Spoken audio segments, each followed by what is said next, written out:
to the Real Estate Scripts Podcast, the show that helps you know what to say when you're talking to buyers and sellers so that you can close more deals and earn more money. I'm Darren Tunstall, a real estate professional, coach, and #1 best-selling author. Let's get into this.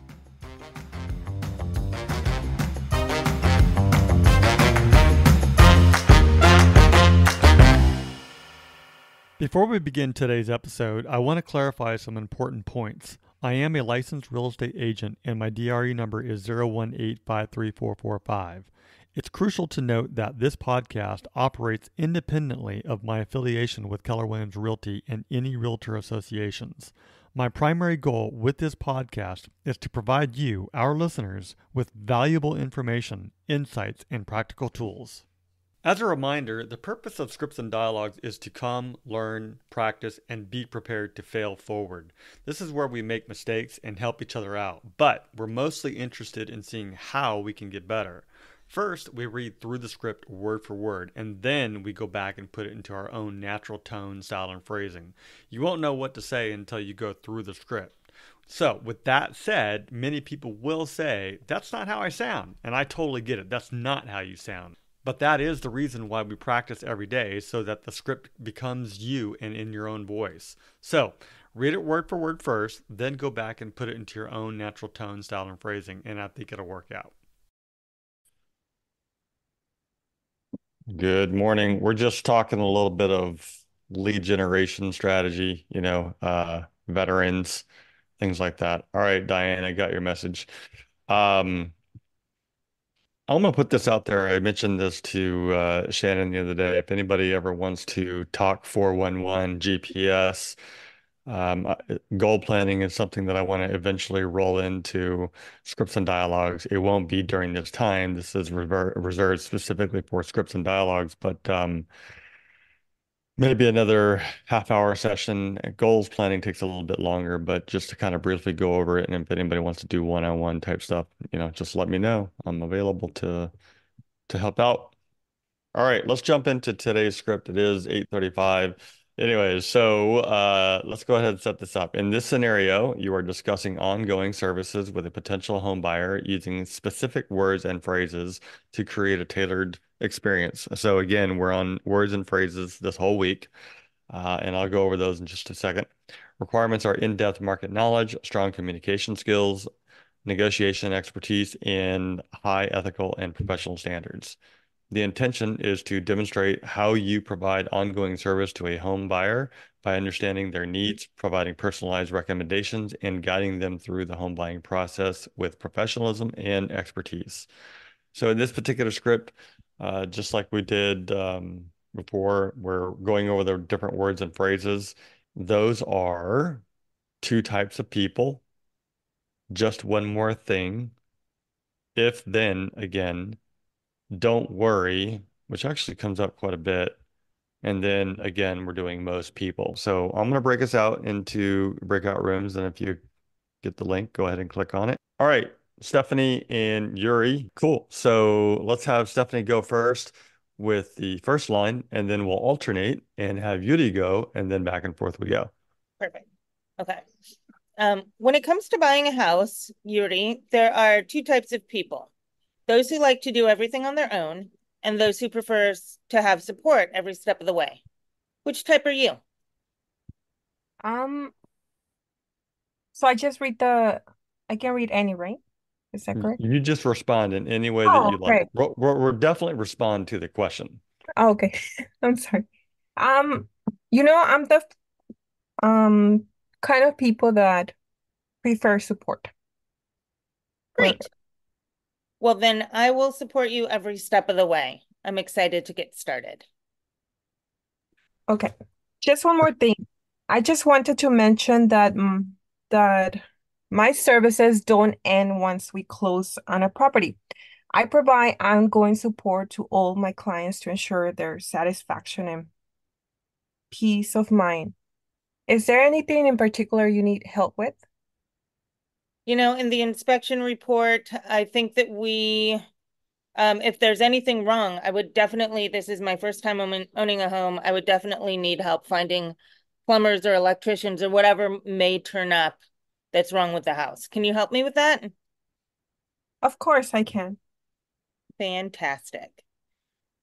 If then, Oh, well, if you decide to work with me as your real estate agent, then I'll provide ongoing services to you as my valued client. This includes access to my network of professionals and ongoing support to ensure your satisfaction with your home purchase. Does that sound good? that sounds awesome. Great. Um, don't worry. Mhm. Don't worry. Once we close on your new home, my services don't end there. I offer ongoing support to all of my clients to ensure their satisfaction and peace of mind. Would you like to hear more about what that includes? Absolutely. Perfect. Most people I work with appreciate ongoing support from the real estate agent after they've closed on a home. It provides peace of mind and a sense of security knowing that someone is there to help with any home related needs. Is that something that you would be interested in? Of course, sure. I would be interested in that. Great. Awesome. There they are. Fairly easy, right? Really easy. I like them. Yes. Have you ever noticed using these kind of phrases just throughout conversations in the day, the week, the month that Mm-hmm. you use some of these terms? Have you ever really like been Yeah. aware of that? Yes. Yes. However, In my language. not necessarily intentionally. And I think that this is meant to be very intentional and learn how to do it Mm-hmm. That's in a right. And strategic way. that's right. Intention is the key word here because you are intentionally using these specific words and phrases um, to talk. And when you're intentionally doing something, it's not as easy, right? Um, so, and the way that we get past that is through the consistency of practice. Hmm. So let's do it again. Darren, would you mind practicing with Emily? Is that Emily? Stephanie. Yeah. With Stephanie, just like to see how it sounds. I just need a demonstration. Oh, with practicing with Emily? Yes. No, you and Darren Oh, with me and Darren. Oh, okay. Okay.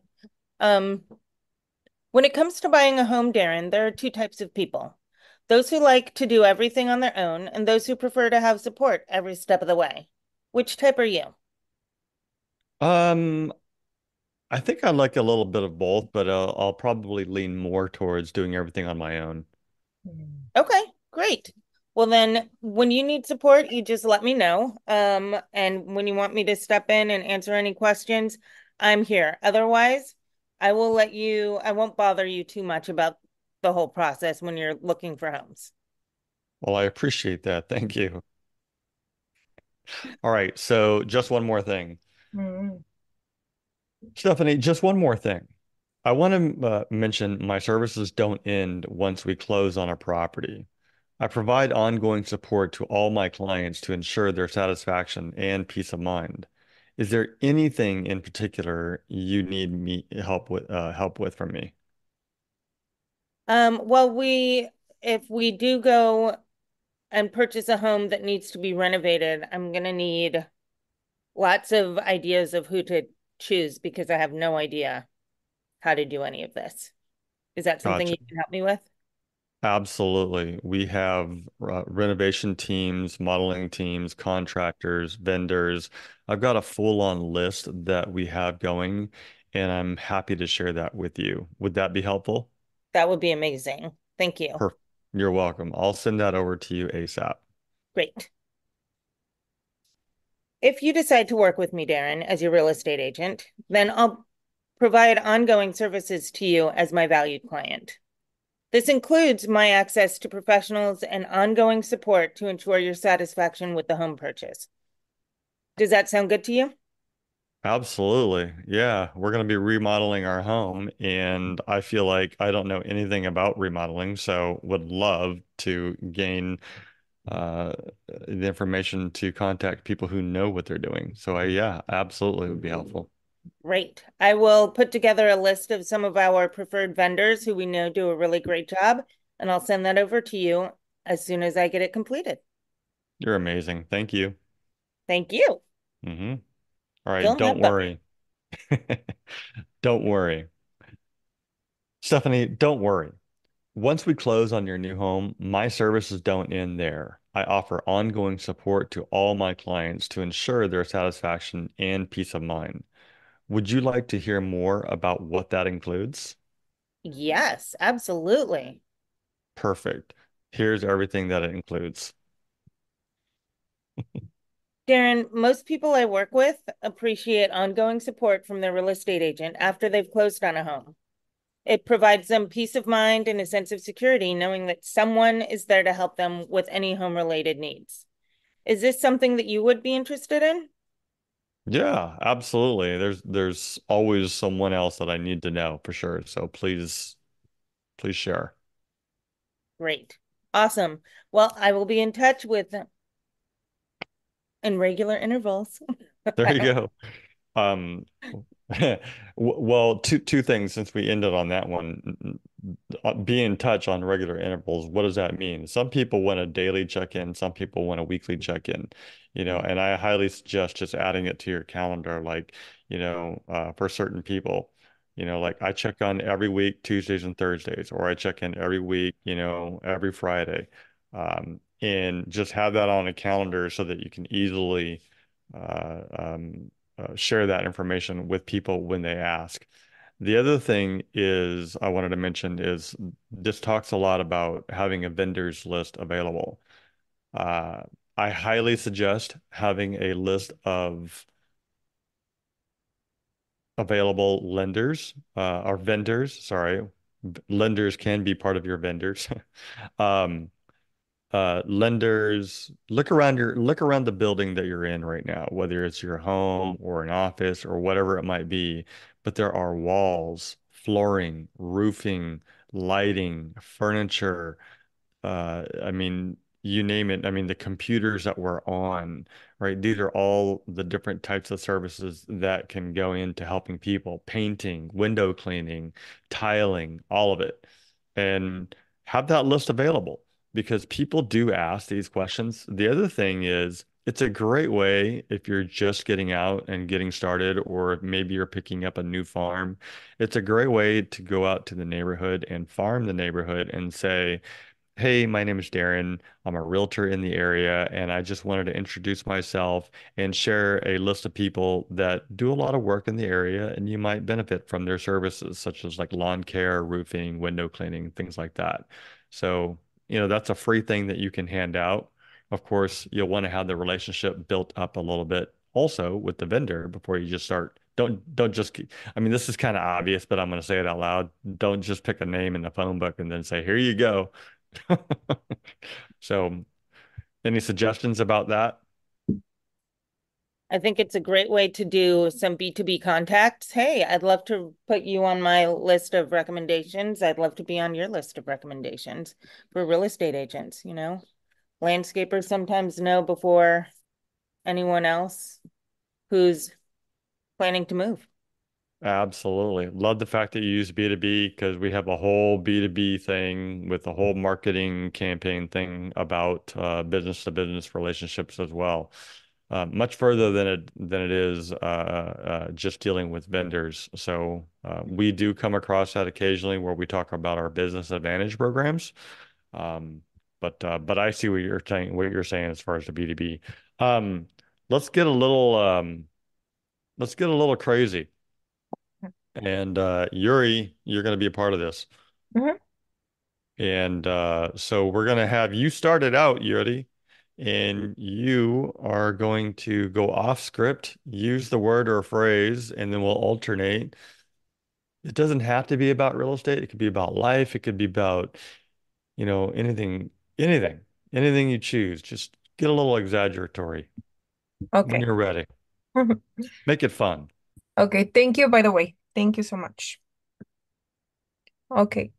Stephanie, when it comes to lazy people and proactive people. You know, there are two types of people, lazy people and proactive people. Those who like to do the work and those who like to stay on bed all the time. Which kind of person you are? I'm a proactive person. Sure. That's Then you don't need much support. But um, what is it? But if you need support, more support to be more proactive, what kind of information would you like me to offer you? You don't have to answer it. It was just, that's a very bold question to ask someone, but that's kind of funny. Good job, Yuri. I'm just, I'm sorry. No, no, don't. That's exactly what we want, just to make it fun, because it can be used in everyday life. It could be, I mean, all these scenarios that we have set up, this is just one very small version of a scenario. I mean, you can use any of these words and phrases throughout the whole buyer transaction, seller transaction process. The point is just to practice them in multiple scenarios. So I think you did an awesome job and it was fun and it was exciting, So I'm happy to hear that Stephanie is not the lazy type. although there are days. Yeah, we all have it. All right, so when you're ready, Stephanie. Okay. Most people I meet love action movies. They love going to the theater and watching them around with on the big screen, surrounded by all the noise and the explosions or whatnot. Um, is this something that you're interested in? Um, Action movies? no, I'm like a person that likes more quiet, privacy.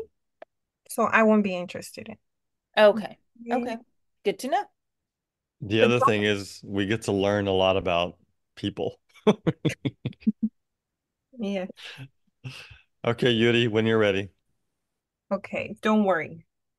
Don't worry, Stephanie. We can have plans for this weekend if you feel sad. We can go to the mall and buy lots of things that interesting you. Like, I don't know if you love to shop for clothes, shoes, um, purses, but what would you like to do? Some shopping retail therapy sounds great. Let's do it. Great. That's awesome. Okay, when you're Okay. go step. If then, um, if you decide that you would like to learn how to surf this summer, then I would love to go with you. And can I start over? I've been told that I say too much, and I want to try to do it without the ums. Yes. Yuri, if you decide to learn how to surf this summer, I would love to be there with you and show you the ropes. I'll take you to all the best surf breaks that are great for beginners, and I'll teach you how to paddle for each wave. Is that something that you might be interested in? Wow. I will be interested in I always been trying to overcome my fear on getting in the ocean. So I think that will be a good start to begin with. Thanks, Fantastic. Let's Stephanie. make a plan. Just one more thing. Um, can we surf for 15 minutes? Just to have a feel like? I just don't want it to be very intensive. How does that? Absolutely. Yeah, we can start for 15 minutes at a time. It's a great way to ease yourself into it. All right, there we go. So everyone's back to we were just ending with some crazy exaggerations, which I discovered that um, Yuri does not like crazy movies with too many explosions, and Stephanie is not lazy. So, um, one of the questions that just came up was how to talk without saying too many ums. And I'm just, we all do it, and there are some ideas on how to stop doing that. One of the biggest ways, and I'm kind of curious to hear some of your input as well, but obviously it's slow down, stop, pause, things like that. What do you do to, so you did a great job, Stephanie, when you eliminated the ums the second time around. What did you do different that you weren't doing the first time? I think when I wanted to say I took a pause instead of saying the word. I paused and then moved on. Like I said it in my head, and then, you know, it's the pause, being Got able to it. stop yourself. So you were really mindful of what you were doing. Yeah. Any other suggestions for anyone that how you get rid of certain words like and so I You know, know, you know that yeah, exactly. All of these. Who else has those and has gotten rid of them or has worked on getting rid of them? I don't think I really had an issue. I just practice and well, I just said but it's it's just practice. Yeah. Yeah. And like So I Stephanie said, you just got to pause and think about what you're saying. I also right. have to work on that. Um, Was that you, Yuri? yes, I also have to work on that, but I have heard that you just pause, Mhm. so you fill in that space. Right. Fill that with Well, this silent space. so I have a list of things on how to stop, and you all did a great job at covering most of these. I'll just read them out loud so we have them recorded here. Practice mindfulness, slow down, use pauses strategically, prepare in advance,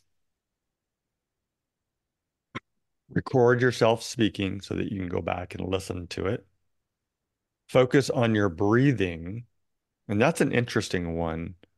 I'll share a little story here with you. Seek feedback and practice tongue twisters. how do you seek feedback? What do you mean by that? So that's a really, I'm glad you asked. Um, um, uh, I was listening to uh, a podcast that I listen to every once in a while. It's called Think Fast, Think Smart. It's done by yeah, exactly, Diana. Tell me more. It's done by a Stanford professor named his I only know his first name named Matt. He he talks about feedback in there where most times when people are asking for feedback, it's very critical or critiquing.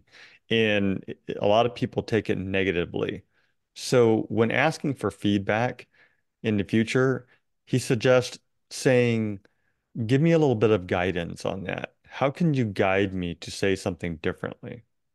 And what I'm saying is, from his perspective, is when we're asking for feedback, sometimes we're a little offensive because someone's telling us, or offended because somebody is telling us something kind of negative about ourselves, but we're asking for it, but we're still a little offended.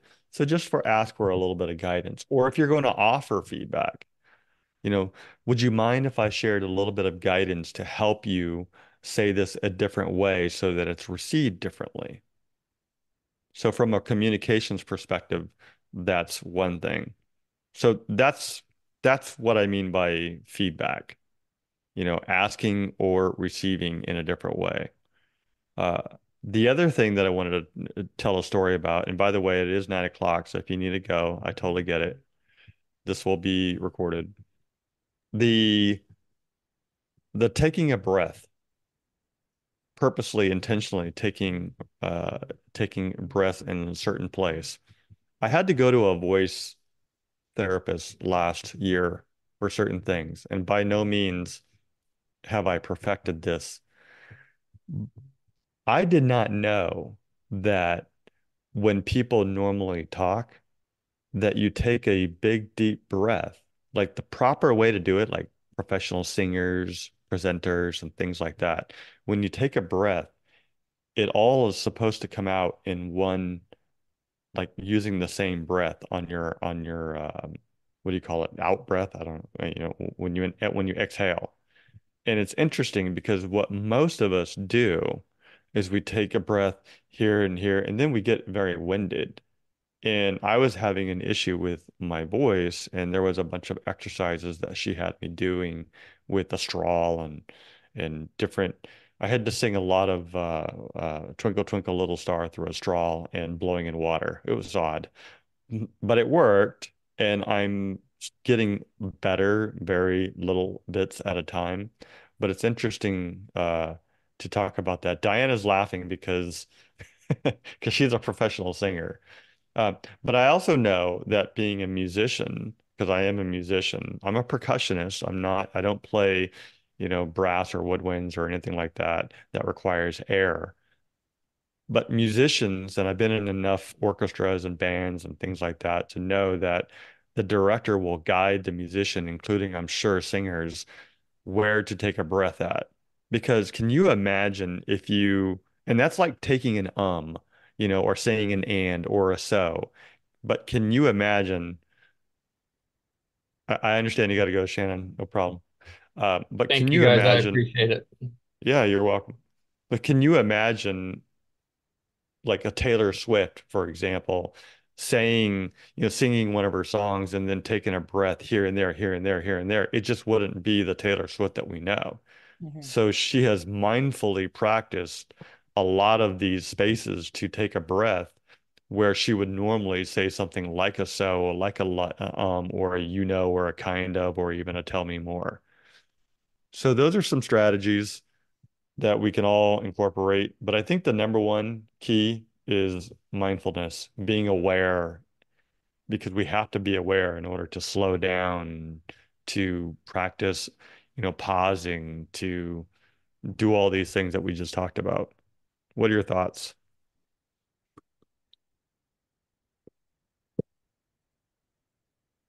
I think that the breath work makes a lot of sense. Um, it it's a natural way to segue the conversation. It helps with the flow, and it really could help eliminate the extra words, the ums and the likes, and I don't know. I think also when you take a pause, you also give the opportunity to the person you're speaking to have some kind of a response or interjection or something like that, because they might want to say something. Absolutely. It creates a dialogue as opposed to someone talking at someone, Yes. which is the goal, dialogue. That's right. And Diana just chimed in here on the chat session where it says practicing the dialogue is just like singing a phrase in one breath. The more you do it, the better it flows. I love that. Yeah, I was curious to hear your perspective, Diana, and I appreciate you putting that out there because she is a professional singer and she does have to practice these techniques. Otherwise, it would be super choppy and super crazy. And who would want to go see Taylor Swift or Diana for that matter to sing if she's just, hallelujah, hallelujah, whatever, nobody wants that. Diana, where do you sing? And are you in a band or are you solo or what's the deal? I sing opera and choral music. Last year we sung at Carnegie Hall. I'm so impressed. That's amazing. Yeah, it was an experience for sure. Yeah. So I'm sure as you practice throughout the years, you've had to incorporate a lot of these strategies, including the breath work, just like people do with instruments in order to make it flow properly. Yes, absolutely. Because singing a note for 16 counts is challenging, especially if you can't do it and you don't have the muscle strength and the practice for it.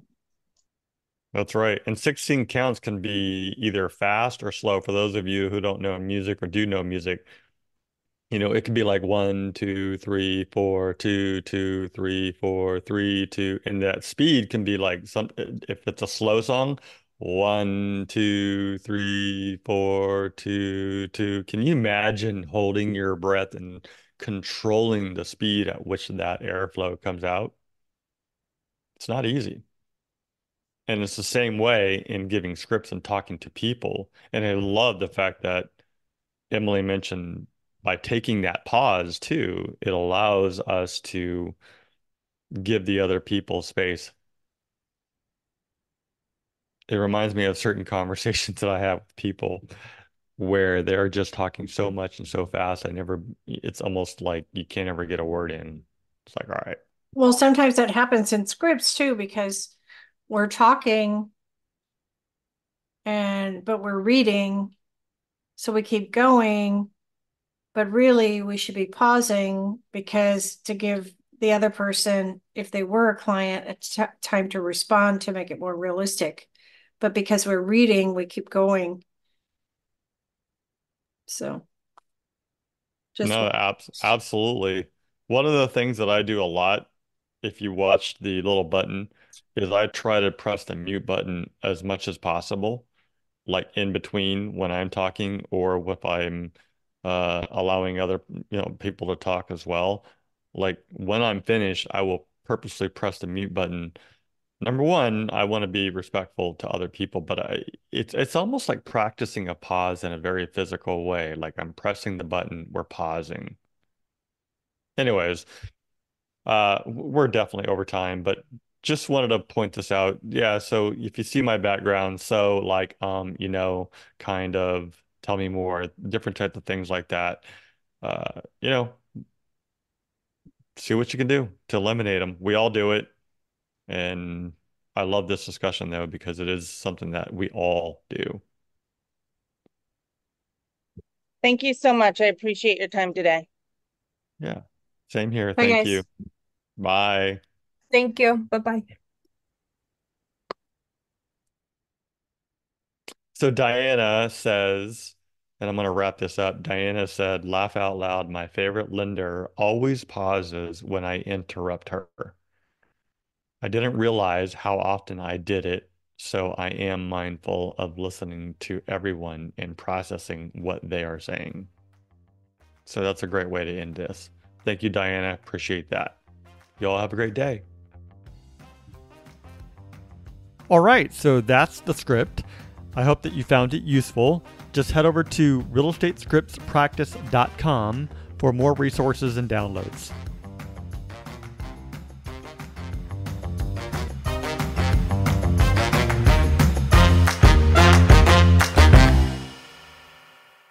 This podcast is for the purpose of education only, and it does not make any guarantees. We suggest you seek out the help of your broker, coach, mentor, CPA, or attorney.